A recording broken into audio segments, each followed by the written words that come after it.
Hey everyone, this is the video on autobiographical elements in A Farewell to Arms. In exams of literature level, the question can come like this: that bring out the autobiographical elements in A Farewell to Arms, or every novelist draws upon his experience to write a work of art. How far is this remark applicable to A Farewell to Arms? Or is it to regard is it fair to regard A Farewell to Arms as a chapter of Hemingway's life, or at last it can comes in exam like this? It is said that fiction is nothing but disguised autobiography. Does it hold a good for A Farewell to Arms? So the questions are different, but the answer is same. So in this video, we will study first of all about the author, then autobiographical elements. As I have told you that I am making the last video actually on this, because I have already made some videos on Farewell to Arms and Old Man and the Sea also, whose author is same as Ernest Hemingway. You see on the your screens. And at last we will study conclusion. So first is about a novelist who is Ernest Hemingway. He was born on July 21st, 1899 in Oak Park, Illinois, US, and died on July 2nd, 1961 at the age of 61 in Ketchum, Idaho, US. Notable works by him are like this: The Sun Also Rises, A Farewell to Arms, For Whom the Bell Tolls, and The Old Man and the Sea. So, notable awards are like this: Pulitzer Prize for Fiction, which he got in 1953, and Notable Prize in Literature, which he got in 1954. So autobiographical elements in A Farewell to Arms are 6 points actually. So first is introduction. Some literature can be satisfactorily read and discussed, taking the author into account. Other literature seems inseparable from the person who created it. To an extraordinary degree, Hemingway and what he has written exist in a synergetic relationship, reinforcing and fulfilling each other. He has created a personal regard which serves as an ambience in which we read him. So this is introduction, and next is autobiographical touches. So the novel A Farewell to Arms has autobiographical elements.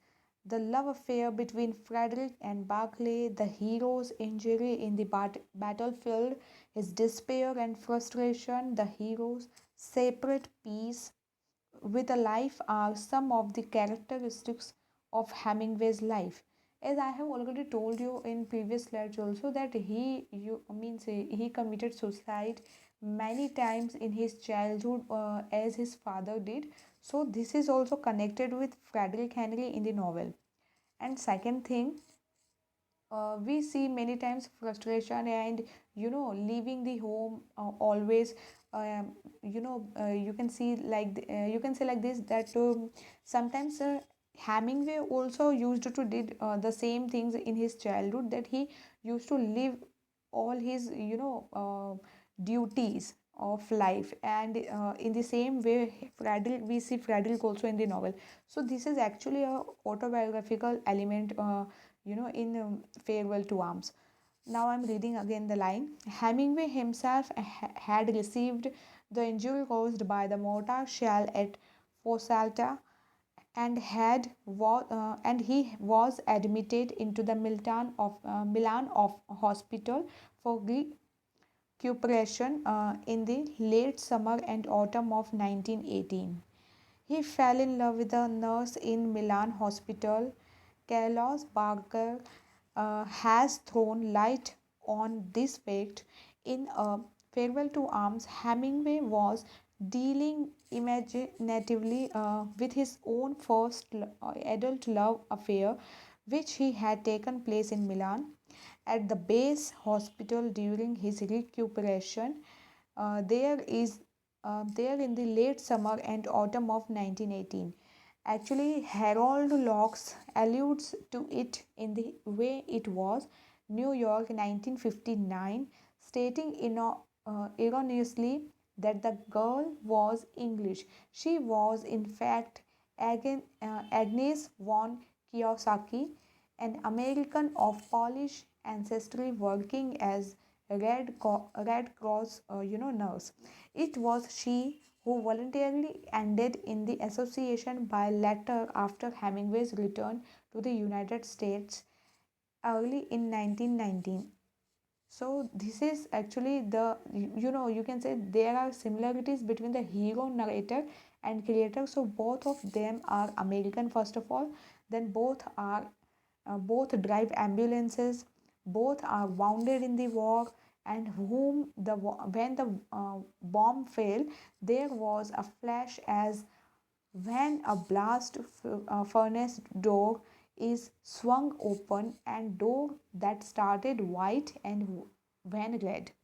So we can say that there are many things which are connected in both of them life, that Frederick Henry also and Hemingway also.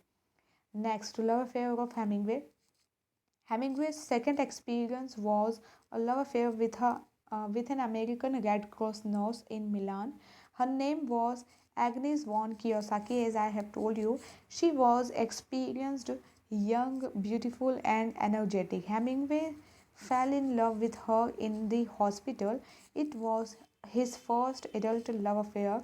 When Hemingway sailed for New York in January 1919, he planned to get a job in a newspaper, save money, and bring back his girl to the United States. But his plans were smashed. After second thoughts, Agnes came to the conclusion that it would be wrong to live with a peace in a war hero with a war hero, you can say like this, that who was actually Hemingway. So she was also undecided over the issue whether she should give up her job or not. Her decision came as a heavy blow to Hemingway. He married, but he could not forget Agnes. So this was his love affair, as we see in the farewell to arms also, that Frederick Henry falls in love with Catherine Barclay. Next is Caputo retreat. So first of all, I would like to let you know what is Caputo retreat. It is a defeat of Italian army, a very heavy defeat. The Caputo retreat narrated in the novel came off before Hemingway's joining the Italian army. Hemingway had read accounts of this retreat in the newspapers during the war. Working as a correspondent in Star Weekly, he could be a witness to the retreat of the Greek army following the attack by the Turkish forces. This experience of the retreat had been incorporated in the novel. Next is he described the retreat thus. So in the novel, he has described the novel in such a way that it is, coming in front of our eyes, that the war is happening in front of us. So here it goes. Minarets struck up in the rain out of the Adriepol across the mud flats. The carts were jammed for 30 miles along the Karagach Road. Water buffaloes and cattle were hauling carts through the mud. There was no end and no beginning. Just carts loaded with everything they owned. The old men and women, soaked through, walked along, keeping the battle wobbling along through them. Greek cavalry heralded along the procession. The women and children were in the carts, crouched with mattresses, mirrors, sewing machines, and bundles. There was a woman having a baby with a young girl holding a blanket over her and crying. So scared, sick, looking at it, it rained all through the evacuation. So this was his explanation of war situation. Next is about changes in the novel. In 1928, Hemingway revised the manuscript of the A Farewell to Arms for publication. Um, when he was in the final chapters, thus his second wife, Pauline, lay in hospital with labor pains. The newborn child was healthy. This event forms and the climax of the novel. While in the novel, the mother, Catherine Barclay, dies along with the child in cesarean section. In real life, they survive. It is difficult to give reason behind this change. Actually, there was minor change actually, but actually this was also somehow related to Hemingway's life, personal life. At last, I'm coming to the last conclusion, and before this, I would like to let you know about the three elements which were there in the novel. So, thus, three elements in the Hemingway's life shaped many of his attitudes and indeed shaped much of his work. The fact that in the World War First he suffered a painful and terrible mortar wound, which made him conscious of the dead possibilities of the loss of manhood, the fact that his father committed suicide, and the fact of his growing old, and the fears created by old age itself.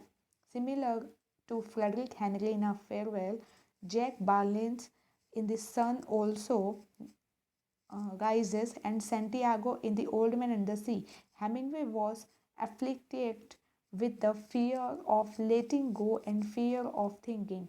The nightmare of chaos, of passively loss of will, loss of initiative, loss of masculine goal was a terrible nightmare and one to be avoided at all costs. So this was the three elements. And at last now I'm coming to conclusion, which is A Farewell to Arms is more than a title.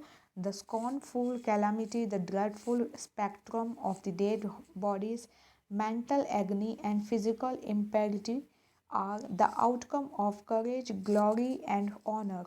The title is to keep the false ambitions of war at an arm's length and to promote peace. So, this is for today. Thank you. See you in the next video.